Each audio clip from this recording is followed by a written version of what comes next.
In a city where glass towers scraped the sky and secrets traveled faster than sound, there lived a girl with dirt under her fingernails and brilliance behind her eyes. Her name was Ilara. She roamed the crumbling alleyways of District 9, scavenging discarded food, broken tech, and whatever the rich no longer found shiny. The world had forgotten people like her. But Ilara had not forgotten herself. Every evening, the gates of the Platinum District would open just long enough for service drones and elite vehicles to pass through. And every evening, Ilara waited, watching, studying. She was fascinated by one man in particular, Desmond Vale. Once a visionary tech mogul, now confined to a sleek, silver wheelchair after a mysterious plane crash.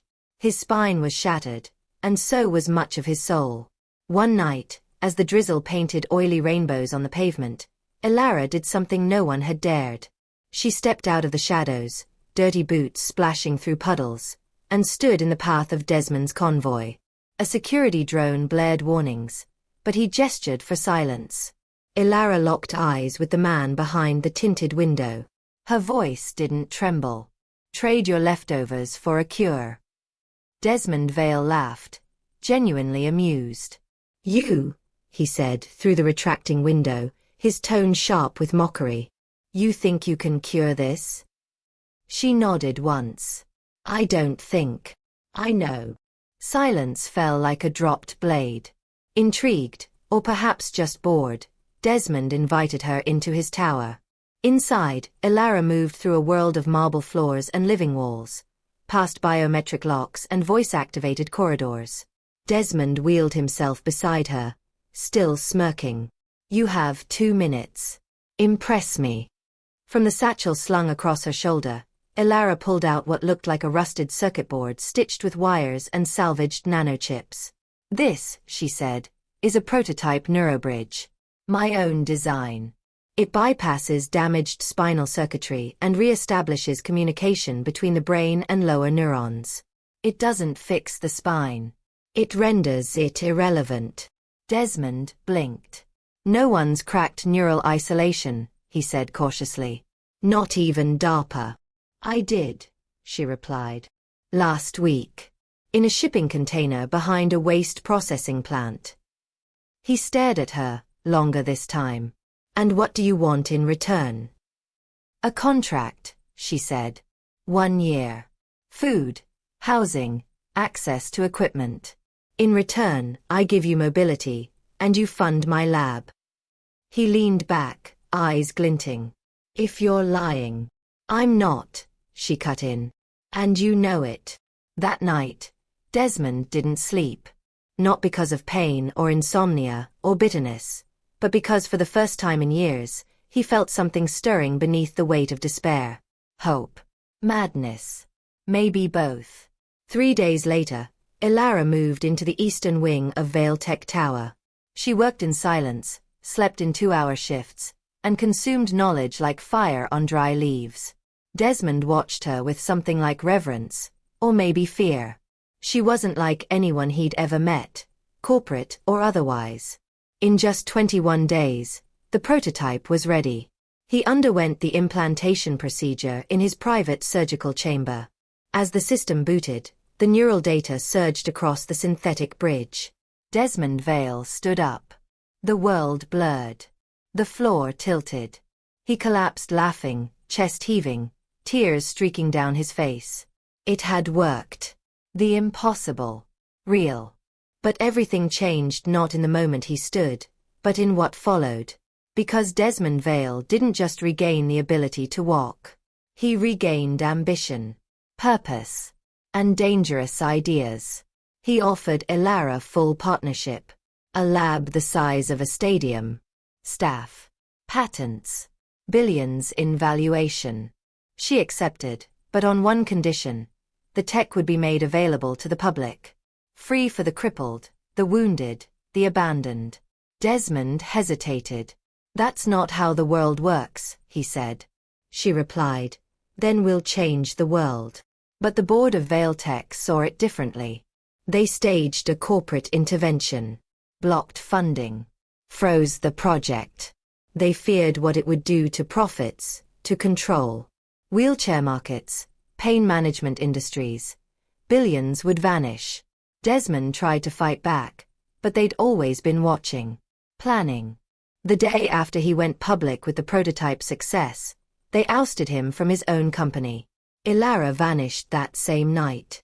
Surveillance caught her fleeing through underground tunnels, carrying a single briefcase. What no one knew was that she'd built a failsafe. A second neurobridge, refined, smaller, wireless. And she'd planted a backdoor into every Veil Tech server before the coup. She emerged in the slums again, not as a scavenger, but as a myth. They called her Ghostwire. In the shadows, she distributed her tech to war veterans, accident survivors, and children born paralyzed. One by one, forgotten lives began to rise, walking, running, dancing, burning against the darkness. Meanwhile, Desmond, cast out and hunted, tracked her down. He found her beneath the old metro lines, in a lab of glowing wires and humming nodes. She turned as he approached, her eyes harder now, sharper. "I came to finish what we started," he said. She smiled. "Good. Because they just declared us terrorists." Desmond stepped forward, his legs still unsteady but moving, every step a testament to her brilliance. The hum of the lab surrounded them like a pulse, wires twitching with ghostly light, machines half-built and running code in scrolling rivers across cracked monitors. Ilara didn't flinch at his presence. She turned back to the work table and tightened the clamp around a silvery filament connecting two neural modules. "How bad is it?" she asked, voice clipped, eyes still on her work. "They're calling us biosaboteurs. Accusing us of destabilizing public health infrastructure, disrupting controlled medical ecosystems. Fancy words for making them irrelevant." She gave a short laugh. "I told you the moment you stood up, everything would come down. I didn't think they'd be this fast. They've been ready for years. They were just waiting for the excuse." He leaned on the steel frame beside her, the old fire in his eyes resurfacing. "Then we have to be faster. You said you had the second generation." She nodded slowly. "Not just second gen. I'm already on version 4. Desmond raised an eyebrow. "The one you used was a prototype. It worked, but it was limited. It still relied on implanted receivers and direct cortical input. Version 4 uses remote neurostimulation and adaptive learning. It adjusts itself to the patient's biosignature. No surgery required. I tested it on a dog last week. Born with a spinal deformity. 2 days later, it chased a drone across the lab and tore it in half." "That's either promising or horrifying," he muttered. She shrugged. "Both. But it works." He paced the length of the lab, taking in the organized chaos of scattered equipment and hastily drawn schematics taped to concrete walls. "We'll need to scale. Mass replication. We need factories. Safe ones. We need a network to get these out faster than they can bury the story." "I've already started," she replied. "There's a refugee camp outside Quadrant Delta. Smugglers run supplies through there. They owe me favors. I slipped them the designs last week." He turned. "You didn't tell me. You were still deciding whether you wanted to be a savior or a CEO again." Desmond clenched his jaw but didn't respond. He looked at her differently now. She wasn't the ragged girl in the alley anymore. She was lightning wrapped in skin, with a vision sharper than any boardroom agenda. A quiet beep echoed from one of the screens. Ilara crossed over and read the alert. Her face darkened. They found the test site in Lower Klein. The lab's ashes. They're sweeping the camps next. We have hours. Desmond walked over, his tone hardening. "Then we move. Pack up the core modules, erase the local backups. We take only what we can carry. I have a safe house, off-grid, buried under a dead comms relay in old Sector 12. No satellites, no data lines." Ilara was already moving, fingers flying over a terminal. One by one, screens went dark as she purged traces, zeroed logs, wiped biometric prints. As the system shut down, she pulled 2 sleek cases from under the bench and began slotting devices into custom foam compartments. Desmond watched, then moved to help. An hour later, they emerged into the tunnel, the lights of the lab behind them flickering once, then dying. They traveled on foot for miles through maintenance shafts and rusted utility corridors. Occasionally, the silence was broken by the distant hiss of a patrol drone, or the metallic clang of something falling far above them in the city's bones. They kept moving. By the time they reached the access point to Sector 12, Ilara's clothes were damp with sweat and the cases weighed like anchors on her shoulders. Desmond, though mobile, showed signs of strain. His knees buckled now and then, his body still learning the rhythm of movement. She noticed, but said nothing. They surfaced into silence. Sector 12 was a graveyard. Once a communications hub, it had been abandoned after the quantum relay systems failed 2 decades prior. Now, only moss and echoes remained. The safe house was exactly where Desmond said it would be, under a rusted stairwell, behind a false panel camouflaged in peeling concrete. They descended into a small, reinforced bunker lit by chemical lamps and powered by salvaged solar cells. Ilara dropped the cases onto a metal table and opened the main module. "We'll need to resume work immediately. I wasn't finished with the long-range deployment code." Desmond sat, catching his breath. "We'll get it done. But we need more than code now. We need an army." She looked at him, eyebrow raised. "You planning to start a war?" "I think we already did. Whether we meant to or not." She considered that. "Then we train the right kind of soldiers. Not with guns. With minds." That night, they sent out the first transmission. A compressed, encrypted package disguised as old satellite weather data. It pinged across the globe, landing in the inboxes of those who had once walked but could no longer, those who had nothing left to lose, and those who had already begun to whisper the name Ghostwire like a prayer. They called it the Lazarus Protocol. Within days, encrypted replies began to trickle in. Then floods. Videos. Images. Letters.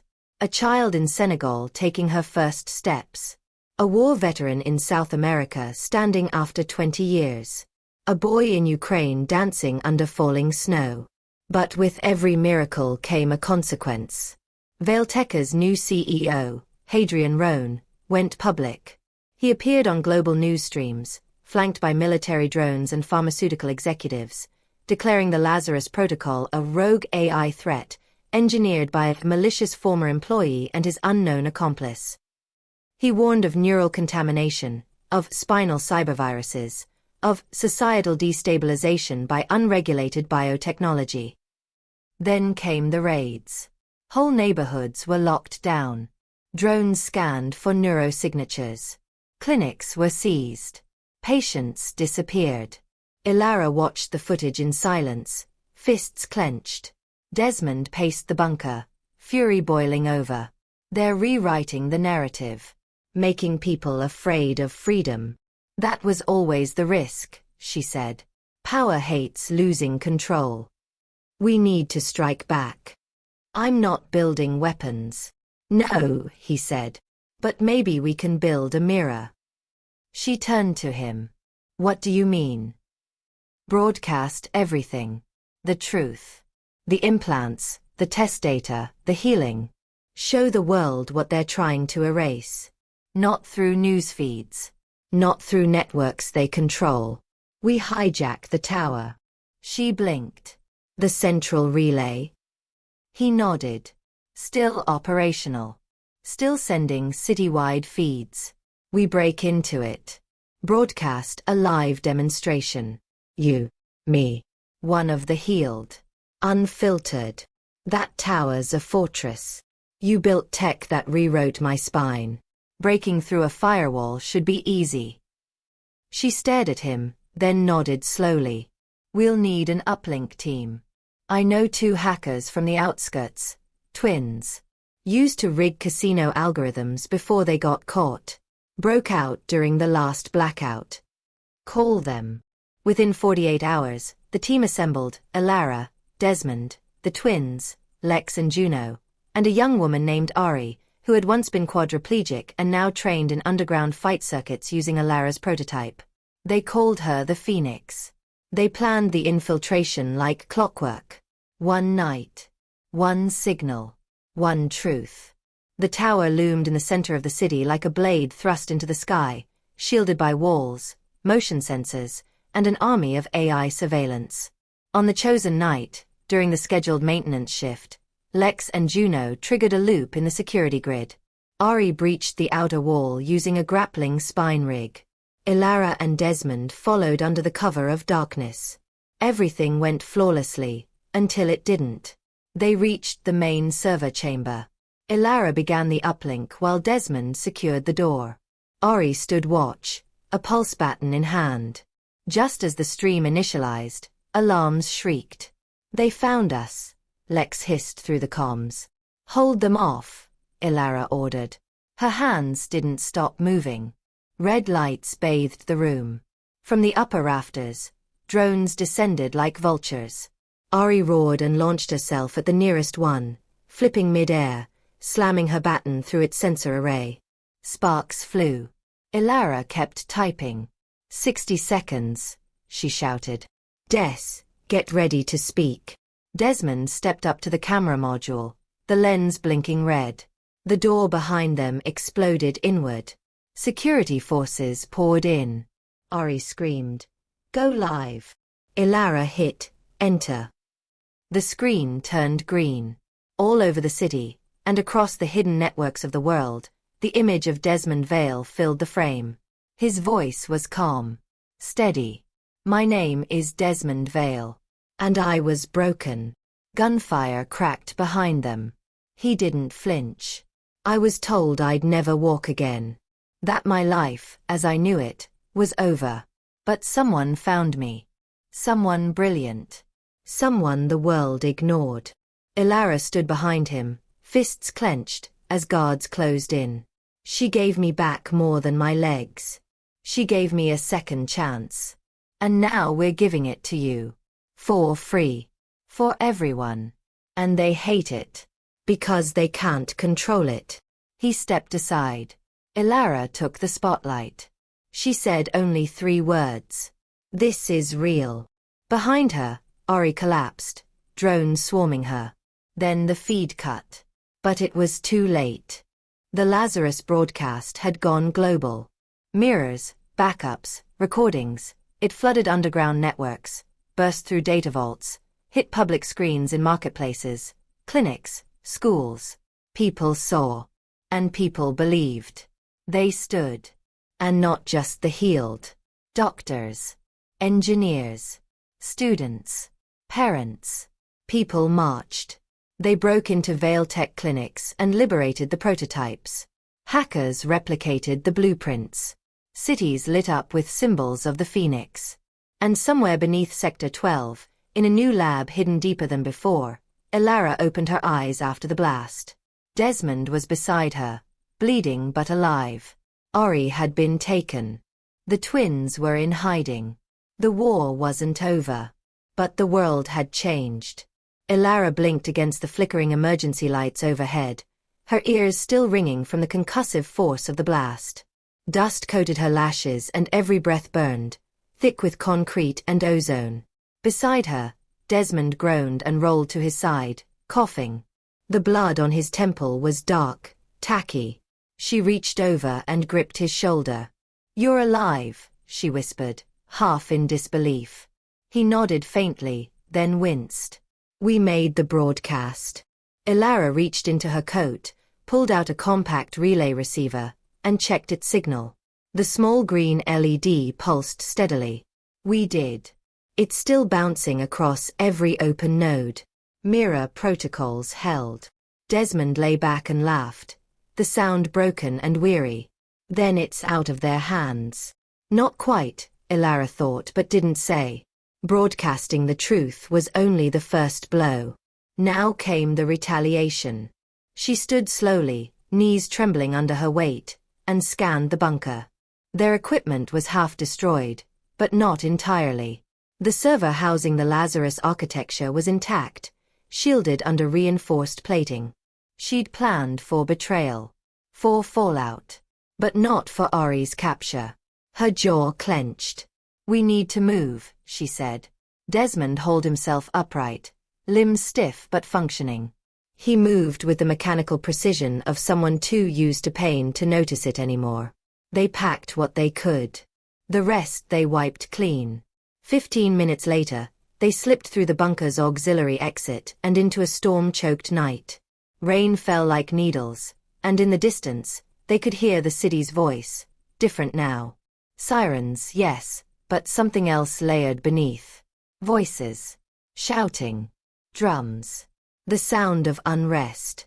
They moved through shadows, avoiding surveillance fields. Desmond guided them to an old contact, a former data courier named Toma who ran comms for black market resistance cells. Toma operated from a decommissioned water processing facility in the ruins of West Point Industrial, surrounded by broken machinery and graffiti-laced catwalks. When they arrived, Toma looked up from a rusting console and shook his head in disbelief. "I thought you were dead." "Close," Desmond replied. "We need network access. And word on Ari." Toma gestured to the rig. "You've got 5 minutes. They're monitoring everything now. Since your little fireworks show." Ilara slipped into the console's seat and started typing, fingers flying through encrypted channels. She bypassed 3 firewalls, hit the underground comms node, and sent a wide-beam encrypted ping across the resistance clusters. A single word. Status. Responses trickled in. "We saw it." Confirmed broadcast. Mirrors downloaded. Awakening happening across sectors. Then, one message. Different. Stark. Flashing in red. Ari held at Vailtech Black Site. Grid, 17. Executions rumored. 48 hours. Ilara read it twice, her heart turning to ice. "They're going to kill her." Toma looked grim. Grid 17's a ghost. No blueprints. No tunnels. It's off the map for a reason. Desmond stepped forward. "Then we make a new map." Toma hesitated. "I can get you close. But getting in? You'll need more than clever wiring." Ilara stood, already calculating. "I need access to the original Lazarus unit logs. The ones we implanted into Ari. If they haven't scrubbed them, I can use them to track her neural signals. The system would ping back to the base architecture. It was designed to auto-calibrate within 10 meters. Desmond frowned. "But that works both ways. If you can track her, they can find the signature source too." She met his gaze. "Then we don't give them time." Toma leaned back. "You two are either the future, or the last sparks before the dark comes back." "Maybe both," Ilara muttered, already moving toward the door. "Tell your network we need 3 volunteers. Fighters. Quiet ones. And whatever gear we can carry without attracting satellite recon." Within hours, they had a team. 2 came from the Eastern Scar, a woman named Kale who once disabled an entire military drone fleet using hacked irrigation bots, and a man named Braun who didn't talk but carried a homemade EMP cannon as tall as he was. The third was a child, barely 15, named SEF, who had survived Vailteca's trials in a juvenile correctional facility. He'd seen what the company did to dissenters. He wanted in. They called the mission Iron Pulse. The next day, under the cover of torrential rain and a thermal jamming storm brewed by Toma's engineers, they reached the edge of Grid 17. The facility was hidden beneath a collapsed monorail station. Above ground, nothing marked its presence. But Ilara's readings didn't lie. The neural trace came from directly below. 20 meters down, she said, eyes glued to the handheld relay. Reading pulses every 2.3 seconds. She's alive. They haven't severed the implant yet. Desmond studied the old architecture. Emergency hatch might still exist beneath the platform. If we breach it, we'll trigger motion alerts. Braun grunted and pointed to the station's broken fuel conduit system. Kale nodded. We can create a distraction downrail. Pull their sentries toward the eastern corridor. We'll only get one shot, Ilara said. Ari's probably drugged. Weak. We go in, we get her, we get out. No hero moves. They moved like shadows. SEF crawled into the conduits and planted signal dampeners, while Braun wired the EMP cannon into the station's power grid. When it fired, it would overload everything within 300 feet, briefly, but it would give them 10 seconds of silence. 9 hours later, as midnight hit, they launched the breach.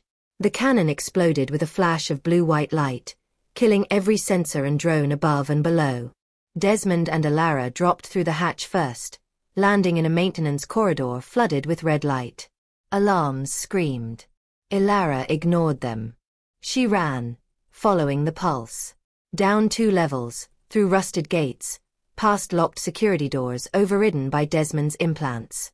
They found Ari in a sterile glass room, strapped to a vertical medical rig, IVs pumping some sedative into her blood. Her eyes fluttered open as Ilara slammed her palm against the access panel and overrode the biometric locks. The glass hissed open. Desmond unstrapped her as Kale held the door. Gunfire rang behind them. SEF laid suppressive fire with a drone-mounted slingshot rig. Braun detonated smoke grenades behind their exit. They ran. Ari stumbled, her steps uneven, but she was moving. The team reached the extraction point as drones descended. Kale took a hit to the shoulder but kept firing. Braun picked her up and ran. They reached the breach point and dropped a sonic charge into the stairwell, collapsing it behind them. Once clear, Desmond sent the final override signal. Braun triggered the last EMP. The facility's core went black. They didn't stop running until the city's bones swallowed them again. 3 days later, Ilara stood in front of a gathering the likes of which the underworld had never seen. Hundreds, maybe thousands, of survivors, rebels, thinkers, outcasts. They filled the chamber of the old tech dome outside the city. Its roof cracked open to the sky. She stepped up to the rusted podium, the crowd roaring as her image flickered to life on 100 scavenged screens. She didn't shout. She spoke clearly, her voice a current that pulled them all in. They tried to silence us.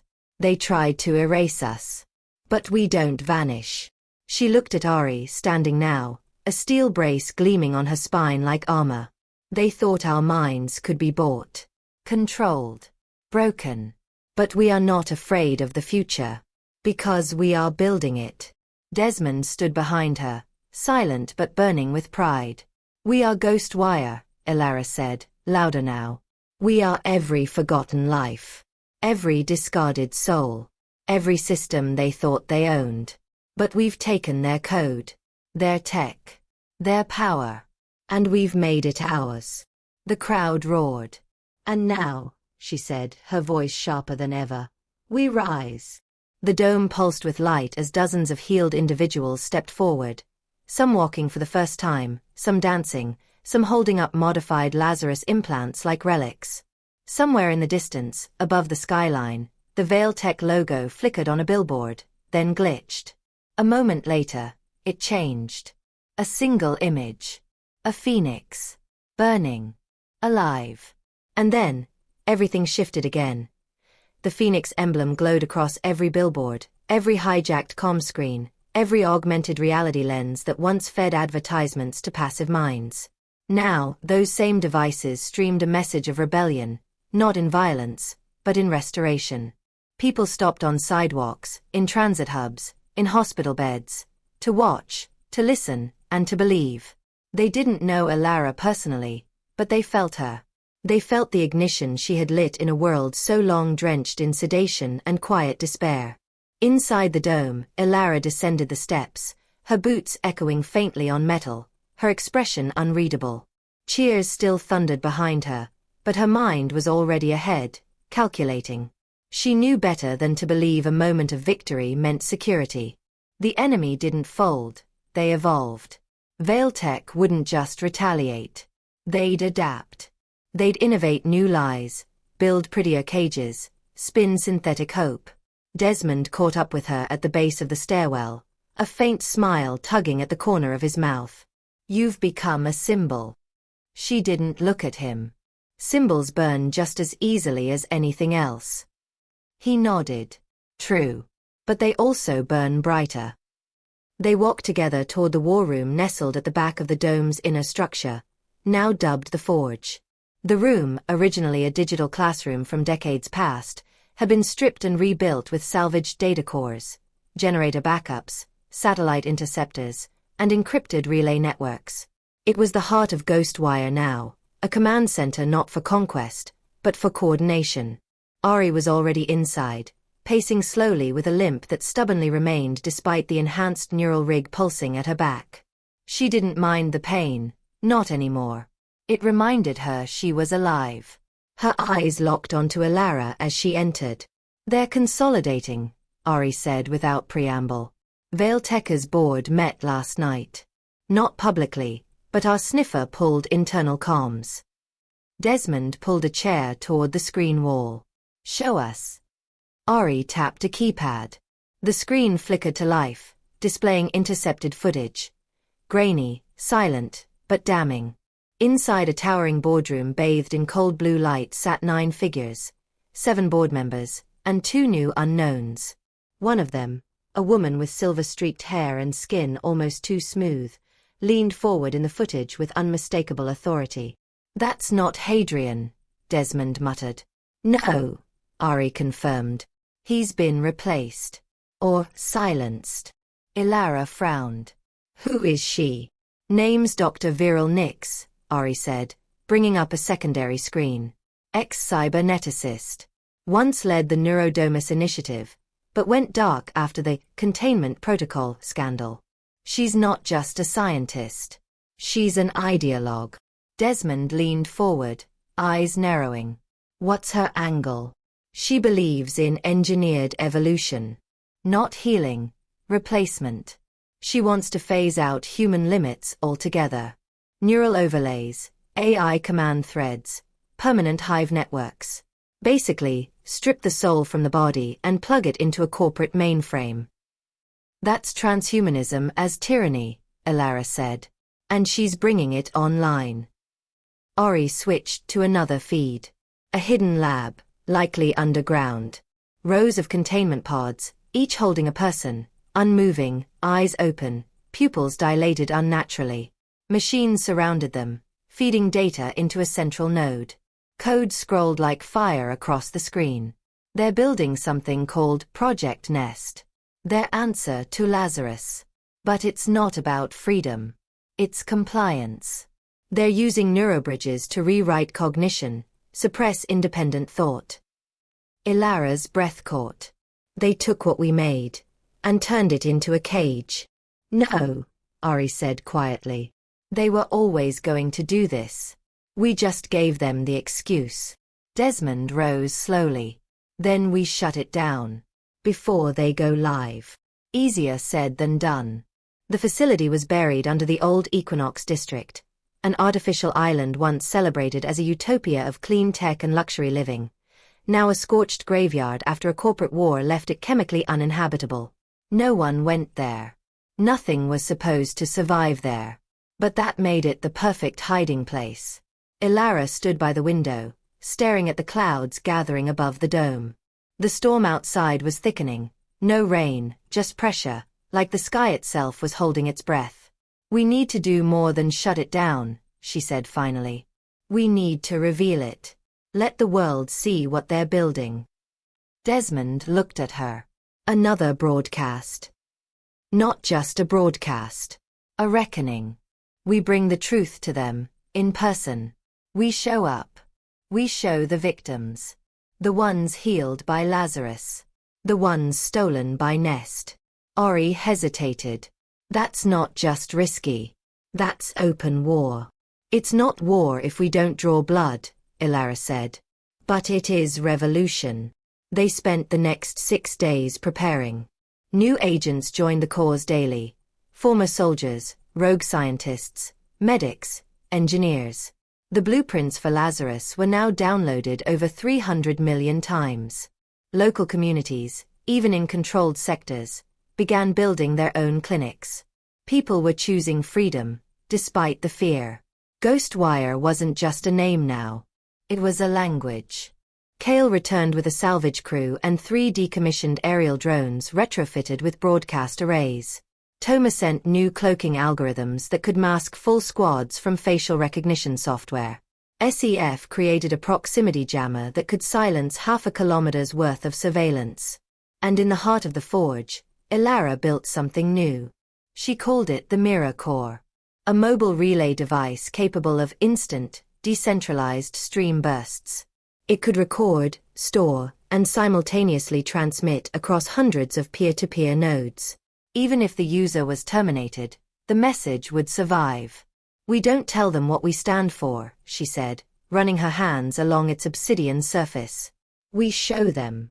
The day before the operation, Ilara stood alone on the upper catwalks of the dome, watching lightning stitch across the clouds. Desmond joined her quietly. "I always thought saving the world would feel more like victory," she said. "Feels more like carrying a boulder uphill." She looked at him, her eyes shadowed with sleeplessness. "Do you ever wonder if we're making it worse?"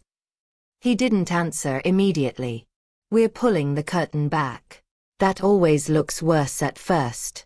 But only because people are seeing what was always there." She sighed, then nodded. "Tomorrow changes everything." "Yes," he said. "Or ends it." Dawn came in ash-gray streaks, no sun, only wind. The team boarded their transport, an old industrial cargo hauler rigged with stealth plates and onboard relay modules. The drones flew overhead, carrying decoy signals. In the belly of the ship were the liberated patients from Grid 17 and others from across the sectors, dozens who had volunteered to stand before the world as proof. When Equinox appeared on the horizon, it was silent. No birds. No movement. Just the skeletal remains of towers and roads submerged in chemical fog. The ship landed just outside the primary coordinates. They moved swiftly, masked and robed, under the signal dampeners. Ilara held the mirror core like it was a living thing. They breached the outer perimeter using Ari's neural bypass rig.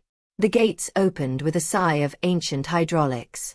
Inside, the facility pulsed with artificial life. The hum of servers. The beat of stolen minds. They split into 2 teams. Ilara, Desmond, Ari, and SEF took the upper platform, overlooking the main chamber of Project Nest. Kale and Braun moved to the central reactor to plant the feedback disruptor. At 8 o'clock hours, they triggered the broadcast. The screen filled with Ilara's face. Live. People across the city, and the world, watched as she stood above rows of glass pods, filled with motionless people, wires embedded into their skulls. "This is not science," she said. "This is submission." She turned the camera to show the live patients, those they had saved, standing tall. "This is what freedom looks like." The feed cut. Alarms blared. Dr. Nix appeared on the opposite platform, surrounded by armored guards. "I warned them you were coming," she said, voice cold as liquid steel. "You're afraid," Ilara said. "Because we don't need you anymore." Nix smiled faintly. "You're still thinking like a human." Then everything erupted. Drones launched from the ceiling. EMPs fired. Glass shattered. Gunfire cracked. Kale's disruptor exploded, sending shockwaves through the core. But Ilara didn't flinch. She ran straight for the central control node and slammed the mirror core into its housing. The data flooded out. The world saw everything. The names of the test subjects. The coordinates of the black sites. The methods. The lies. The voices of those inside. And then, light. Not blinding. Cleansing. The node detonated, vaporizing the rig. And Ilara was gone. Smoke poured from the ruptured node, painting the air with the scorched stench of melting composite and seared wire. Sparks danced across the catwalk like fireflies searching for the dead. The silence that followed the detonation wasn't peace, it was disorientation, the stunned hush of systems collapsing faster than they could scream. Desmond was the first to reach the core. His body was battered, his jacket torn, a deep cut running across his brow. The mirror core's housing was split open, its data stream terminated, but the payload had completed. All of it. The world had seen. Ilara. He breathed, but there was nothing. Not even ash. Not a body. Just empty light and a single blackened fragment of the rig she had carried like a heart. Behind him, Ari stumbled into view, dragging SEF, who had taken a hard fall from the second-tier landing. His ankle was mangled, but he was conscious, blinking through the pain. His voice cracked, hoarse and choked with dust. "Is she?" Desmond didn't answer. He turned slowly, then lifted his eyes toward the high command balcony where Nix had stood just moments before. It was empty now. No guards. No figure cloaked in synthetic authority. Gone. He clenched his fists. He could still feel the static in the air, still taste the edge of something ancient unraveling. The broadcast was irreversible. The data was mirrored across millions of nodes, public and private, above ground and deep net. They couldn't erase it, no matter how many blackouts or firewalls they tried to resurrect. But they could, and would, retaliate. Desmond activated the fallback beacon clipped to his belt. A compressed ping, bouncing off stealth satellites built decades ago by old insurgent factions. It would signal extraction for the survivors and initiate the next Ghostwire directive. Behind him, Kale emerged with Braun, both staggering under the weight of equipment and exhaustion. Braun's EMP rig was fried, his arm twitching from neural overload, but he was smiling through bloody teeth. "Did it work?" Kale asked, scanning the ruined node. Desmond nodded. The world saw everything. Ari's knees buckled, and she fell to the floor beside the broken device. She placed her hand over the last shard of the mirror core, the edges still glowing faintly. "She knew," she whispered. "She always knew she wouldn't walk out." "Maybe," Desmond said. "But she didn't just light the fire. She became it." The dome above the chamber creaked, weakened from the explosion. Dust trickled down in lazy arcs, but the structure held, for now. Outside, the toxic sky of Equinox churned with electric clouds, torn by the electromagnetic backlash. Somewhere far off, the echo of riots crackled in the calms. Every city, every zone. People were moving, rising. 6 hours later, Ghostwire regathered at a hidden installation beneath the ruins of Old Nexar Station. It was an ancient train hub, decommissioned after flood levels rose a decade earlier. Now it was a nerve center. Terminals powered by scavenged solar cells. Bunks. Stockpiles of neural gear. Medical bays built from 3D printed bioplastics. Desmond sat in the command room, eyes red, watching replay after replay of the broadcast. Not because he needed to, but because it grounded him. Because her voice, once carried on nothing but defiance, had now become the thread holding an entire movement together. He didn't realize Ari had entered until she placed a hand on his shoulder. "She wouldn't want this to stop," she said quietly. "I know." "She wouldn't want a statue. Or a monument." "I know." A pause. "She'd want another node taken down." Desmond exhaled slowly. He looked up at her. "You're right." He turned to the console, fingers flying. There were 7 nest facilities left, each buried, each shielded behind layers of legal and military obstruction. But with the original core exposed, the rest had become vulnerable. More than that, obsolete. Across the globe, third parties were already reverse engineering Lazarus variations. Decentralized collectives in Johannesburg, Santiago, Ulaanbaatar. Even whispers from orbit, where independent researchers aboard the lunar habitat were testing the neural bridge on zero-gravity patients. Ghostwire had become a blueprint for open resistance. But danger still crawled. Not just from Veil Tech, but from factions that feared freedom as much as the elite coveted control. Militarized enclaves. Corporate loyalists. Sympathizers who saw Ilara's movement as chaos wrapped in idealism. Desmond knew the next phase couldn't be survival. It had to be offense. Ori handed him a data chip. Recovered this from the Equinox server before we pulled out. It's a list of encrypted codenames. He inserted it. The screen filled with cascading red-letter designations. Project Nest. Project Pulse. Project Archive. Project Nemi. Project Divide. Nemi, Ori said. That one's new. Desmond clicked into the folder. It opened reluctantly. Someone had encrypted it with next-generation neurosymmetric encryption. It was keyed not to a password, but to a cognitive pattern. He recognized the signature immediately. Ilara. She had locked it behind her own brainwave pattern. A piece of herself, woven into the security system. Her mind, digitized, still protecting the movement. It took the AI hours to decode the match using her old speech files and residual neural data from the mirror core. But it worked. Inside the folder was a map. Not of any facility, but of people. A registry. Names, faces, locations. People who had been experimented on under Project Nemi. Not for physical restoration, but memory. Nemi had been Vailteca's attempt to clone cognition, to replicate human consciousness into synthetic vessels. Soldiers who could never die. Executives who could survive their own mortality. Minds without choice. And Ilara had found it. Hidden in the data was a subfile, one line of text. They wanted immortality. I gave them a mirror instead. Desmond stared at it. What does it mean? Ori asked. He turned slowly, a weight settling into his chest. It means Nemi was never about healing. It was about making gods from monsters. And Ilara didn't destroy it, Ori said. She left it here. For us. He nodded. She believed we'd know what to do. They launched the Nemi directive that same night. It was surgical. Precise. They sent digital ghost packets into corporate systems, exposing the consciousness replication protocols.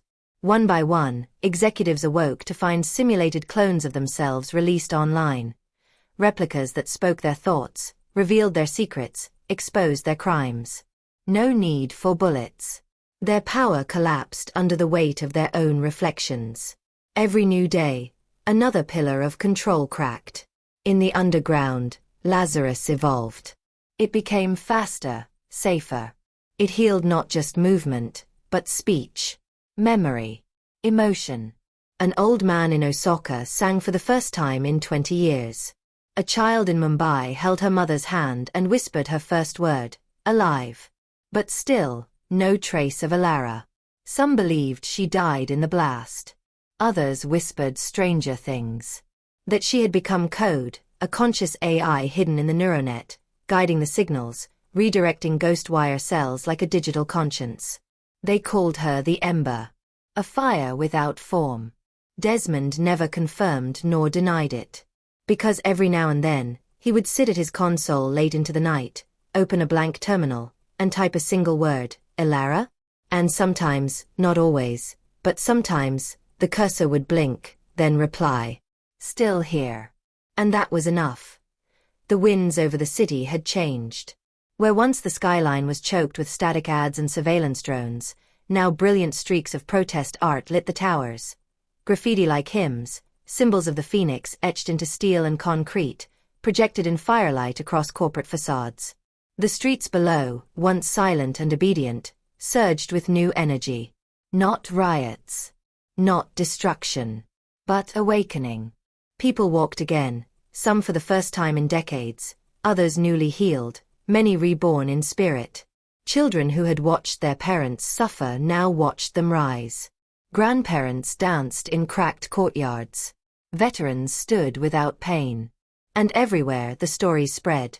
Whispers turned into roars, retellings of a girl from the slums who challenged gods and rewrote fate with salvaged parts and unshakable belief. They said she walked into fire and became something more. They said she didn't die, she transcended.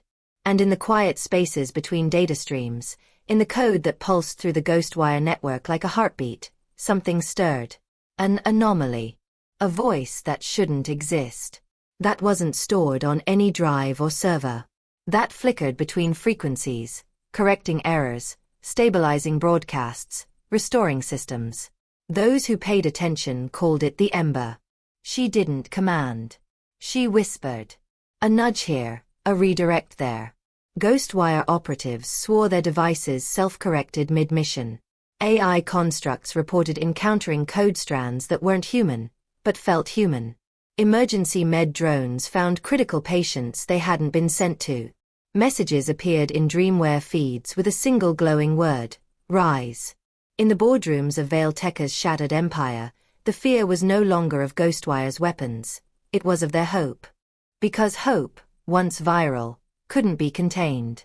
Desmond Vale stood on the balcony of the forge, now fully restored, expanded, humming with life. Behind him, engineers built Lazarus Gen 6 rigs using open-source templates distributed globally. To his right, Kale trained a group of new recruits in cognitive encryption. To his left, CF, now taller, scarred, but radiant with confidence, guided an exoskeleton user through their first steps.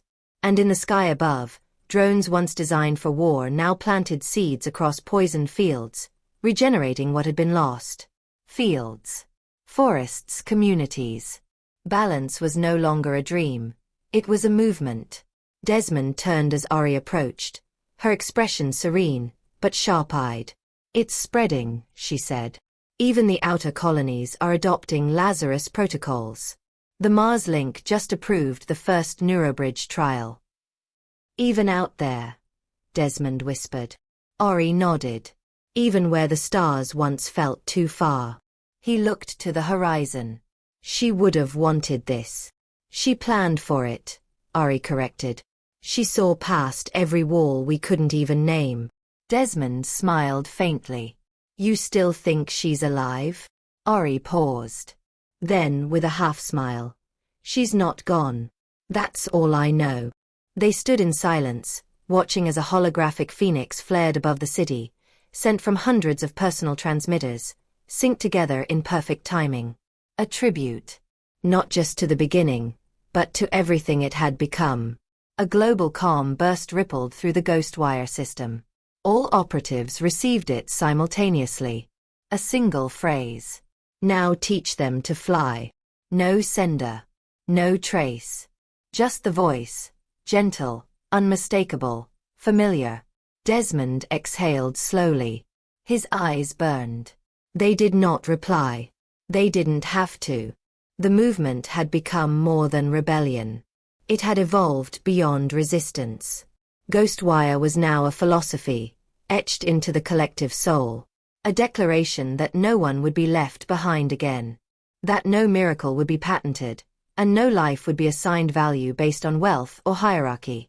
The world didn't change overnight. There were still dark places. Still threats. Still those who tried to twist the new into chains. But now, there were watchers. Guardians. Innovators. Leaders who remembered where this all began. Not in a lab, not in a boardroom, but in an alley under rain, where a poor girl looked a paralyzed titan in the eye and asked him to trade his leftovers for a cure. And though he laughed then, he walked now. And the world ran. This was no longer the end of a story. It was the beginning of a new era. And in every corner of that reborn world, where freedom echoed and sparks flew, whenever someone asked how it all began, the answer was always the same. She was fire. And she never burned out.